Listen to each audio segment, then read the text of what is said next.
chapitre 9, versets 24 à 25. Donc, ce que le prophète Élie a dit là-bas, là, ça a pris du temps. Parce que c'est ça aussi. Souvent, nous disons que, oh, mais Dieu agit lentement. Mais Dieu lui-même, là, il n'agit pas.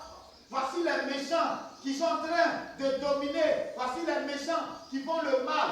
Mais Élie a prononcé le jugement dans 1 roi chapitre, dans le livre de 1 roi.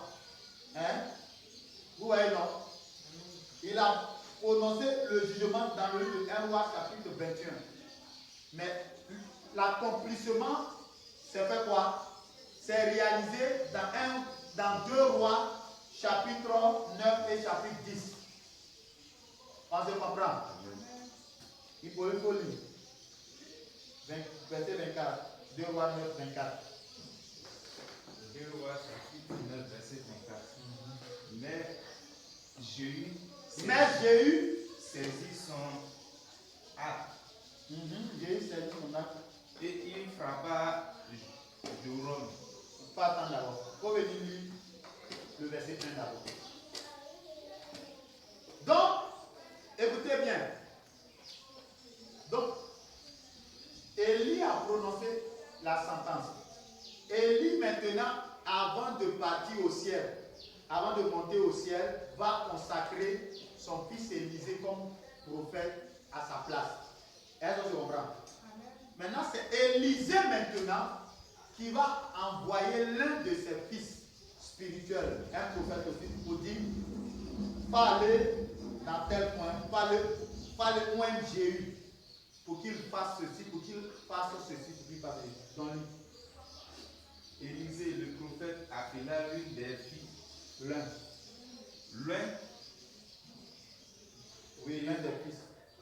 des fils des prophètes, et lui dit, Saint-Terrain, prends avec toi cette fiole d'huile et va à Ramoth. En Gala. Quand il y sera arrivé, je vois Jéhu, fils de Josaphat, fils de... Donc c'est bon. Donc là, il faut venir au verset 24. Je voulais vous montrer quelque chose que c'est Élisée le prophète qui allait oindre Jéhu, mais par l'intermédiaire de l'un de ses fils. Il a dit à ses fils, il faut prendre cette fiole d'huile là. Il faut prendre cette fiole d'huile, tu t'en vas, tu appelles Jéhu, de côté. Et puis tu verses cette fiole d'huile là sur sa tête. Et puis tu prononces que je te fais roi d'Israël. On se comprend. Donc quand il a fini quand il est parti, la Bible dit que Jéhu était parmi ses frères. Et il appelait Jéhu de venir de côté parce qu'il veut lui parler. Donc Jéhu l'a reçu dans la maison. Donc dans cette maison-là, il a mis Jéhu à genoux et puis il a versé l'huile là sur sa tête. Et puis il dit, ainsi parle l'Éternel. On se comprend? Donc nous allons lire le verset 6. Jéhu se leva et entra dans la maison et le jeune homme répandit l'huile sur sa tête en lui disant, ainsi parle l'Éternel, le Dieu d'Israël. Je toi un roi d'Israël du peuple de l'Éternel qui frappera la maison d'Akab, ton maître, et je vengerai sur Jézabel le sang de mes serviteurs les prophètes et le sang de tous les serviteurs de l'Éternel. Toute la maison d'Akab périra, j'exterminerai quiconque appartient à Akab, celui qui est esclave et celui qui est libre en Israël. Et je rendrai la maison d'Akab semblable à la maison de Jéroboam, fils de Nébat, et à la maison de Baïcha, fils d'Achija. Donc, la Bible dit que quand il est arrivé, il a mis à genoux et il a versé l'huile, il a prononcé ces paroles-là. Pour dire qu'à compter d'aujourd'hui, tu vas frapper la maison de ton maître. Parce que ce dernier Jéhu-là, il travaillait avec Akab au départ. Après, quand Akab est mort, c'est son fils qui a pris le trône. Donc à ce moment-là, son fils était sur le trône. Et maintenant, le jugement de l'Éternel, la parole de l'Éternel qu'il avait prononcée par le prophète Élie, son fils spirituel a réveillé cette parole parce que l'Éternel avait maintenant dit que la parole là s'est accomplie. Parce que quand une parole sort de la bouche de l'Éternel, elle peut prendre du temps avant de s'accomplir. C'est pourquoi quand nous posons les actions, nous devons poser des actions justes. Parce que si la parole est sortie de la bouche de l'Éternel, la parole là, ça va s'accomplir. Même si ça ne s'accomplit pas sur toi, tes enfants vont payer.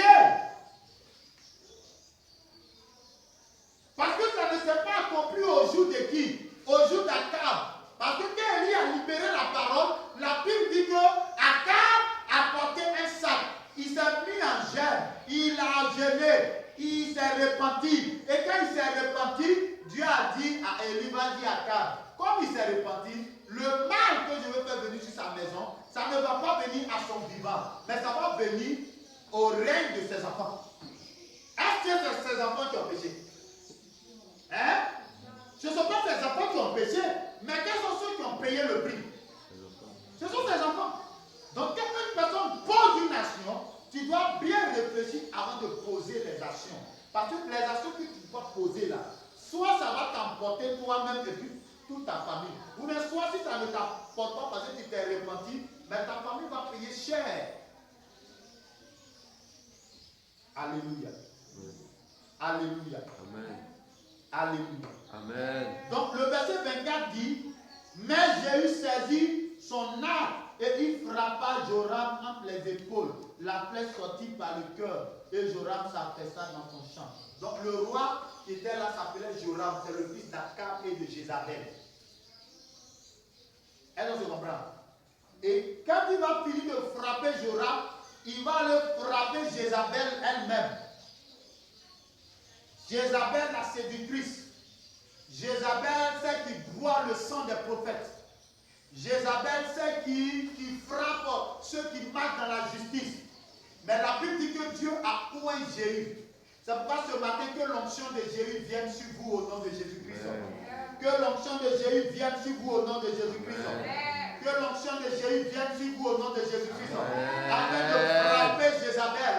Afin de frapper tout Akab qui s'est levé contre vous, qui s'est levé contre votre famille, au nom de Jésus. Amen. Alléluia. Amen. Alléluia. Amen.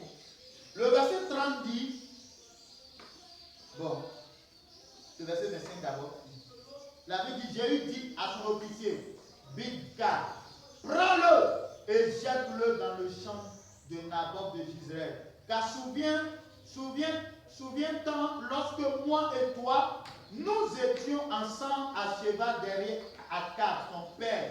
L'Éternel prononça contre lui cette sentence. J'ai vu hier le sang de Naboth et le sang des fils de ses fils, dit l'Éternel, et je te rendrai la pareille dans ce champ même, dit l'Éternel. Prends-le donc et jette-le dans le champ selon la parole de l'Éternel. Donc ils ont tué son fils, ils l'ont jeté dans le même champ où ils ont tué Naboth et ses enfants. Or, la Bible dit quoi? Quand Élie a prophétisé, il a dit quoi? Qu'il allait faire quoi? Que Dieu allait juger Akab et sa famille dans le même champ. Et c'est dans le même champ là qu'ils vont aller maintenant, parce que les gens ont construit, ils ont pris le champ, ils ont construit, ils ont fait leurs choses, et puis leur maison était là. C'est là-bas que Jézabel était. C'est là-bas que Jézabel habitait. Elle était à l'étage. Le verset 30 dit, Jéhu entra dans Jezreel, Jézabel, l'ayant appris mine du phare à ses yeux, se para la tête et regarda par la fenêtre. On dit Jéhu vient contre Jézabel. Vous savez ce qui s'est passé? La Bible dit que Jézabel a mis des choses dans ses yeux. Parce qu'elle mettait des choses dans ses yeux pour séduire les gens. On se comprend? Jézabel mettait des phares dans ses yeux pour séduire. C'est pourquoi tu peux voir une jeune fille, quand tu regardes ses yeux, tu dis, elle est jolie. Non, ce n'est pas parce qu'elle est jolie. Il y a un démon qui est assis dans ses yeux. Et ce démon s'appelle le démon de séduction. Et quand tu vois, quand tu suis la fille là, quand tu t'en vas, tu finis de commettre le péché, c'est là que tu t'en rends compte que qui m'a m'envoyer ici. Et ça arrivait à plusieurs enfants de Dieu.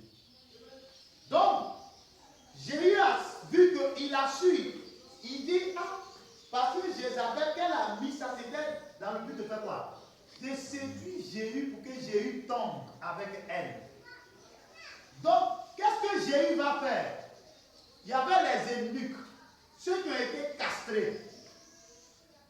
Vous connaissez ceux qu'on casse, non? Tu connais, non? Tu ne connais pas celui qui est castré? Ah, toi aussi. Donc, tu t'en vas chercher un dictionnaire. Celui qui est castré, là, c'est qui? Donc, Jéhu va demander aux eunuques qui étaient là. Il va leur demander, qui est pour moi? Et la Bible dit qu'il y a des eunuques qui vont venir derrière, qui vont marcher avec Jéhu. Et puis il va leur dire, montez et puis jetez-moi cette femme à terre ici. Parce que Jéhu sait que lui n'est pas castré. Donc s'il s'en va, elle va faire quoi? Le séduire. Parce qu'elle avait des pouvoirs magiques pour séduire les gens. Elle se comprend. Elle avait quoi? Des pouvoirs magiques pour séduire les gens. On se comprend? Donc ne sois pas séduit par le pouvoir magique de Jézabel. Il faut dire Amen. Amen. Ne sois pas séduit par le pouvoir magique de Jézabel. Amen. Donc Jézabel là, elle peut être femme, elle peut être garçon. Donc tu peux être séduit par un homme, tu peux être séduit par une femme. Donc ne sois pas séduit par le pouvoir magique de Jézabel. Amen. Il faut bien dire Amen. Amen. Ou bien tu veux te laisser séduire par le pouvoir magique de Jézabel. Que le Seigneur nous bénisse. Et la Bible dit que c'est les eunuques. Parce que l'eunuque, lui, s'il arrive là, quel que soit tout ce que tu vas faire là, ça ne va rien lui faire.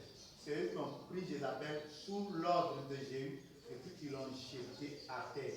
Et quand elle est tombée à terre, Dieu avait prophétisé que les chiens allaient manger le corps de Jézabel. Et quand ils l'ont jeté là, donc Jéhu l'a monté, il allait manger. Et il dit bon, allez-y prendre cette femme-là et puis enterrer-la parce qu'elle est fille du roi. Au moment où les gens ont parti là, les chiens ont mangé tous ses parties, ça reste ses pieds, et puis sa paume de main, et puis sa tête. Vous voyez comment l'injustice a détruit leur famille. Et la Bible dit que Akab avait plusieurs enfants. Akab avait 70 enfants. Akab avait 70 enfants. Et Jéhu va demander à ce qu'on tue tous les enfants d'Akab. Donc, ils ont coupé la tête de tous les 70 enfants d'Akab. Non, c'est l'Éternel qui l'envoie. Quand Dieu t'envoie pour faire un travail, il faut bien faire. Parce que si tu n'as pas fait, Dieu même va régler ton compte. C'est Dieu qui l'a envoyé d'aller faire ça. Est-ce qu'on se comprend? C'est pourquoi l'injustice n'est pas une bonne chose. Vous voyez, ils ont tué qui? Un homme pauvre. Un homme qui était sans force. Tu as fait tuer les prophètes. C'est ça, non? Le Seigneur a prononcé des sentences. Et puis tu viens tuer encore un pauvre encore avec toute sa famille. Et puis tu penses que Dieu va te laisser. Dieu va pas te laisser. C'est pourquoi évitons le mal. Marchons dans la justice. Craignons l'Éternel. Parce que l'Éternel nous aide. Il ne veut pas de notre mal. L'apôtre Paul disait, ce qu'un homme aura semé, il le moissonnera. Si tu sèmes la haine, tu vas moissonner la haine. Si tu sèmes la mort, tu vas moissonner la mort. Si tu sèmes l'assassinat, tu vas moissonner l'assassinat. Si tu sèmes la destruction, tu vas moissonner la destruction. Cette année, Dieu nous interpelle à marcher dans la justice. Amen. Que le Seigneur nous bénisse. Amen. Que la grâce de Dieu soit avec nous. Amen. Au nom de Jésus, nous allons nous arrêter là. Acclame Jésus.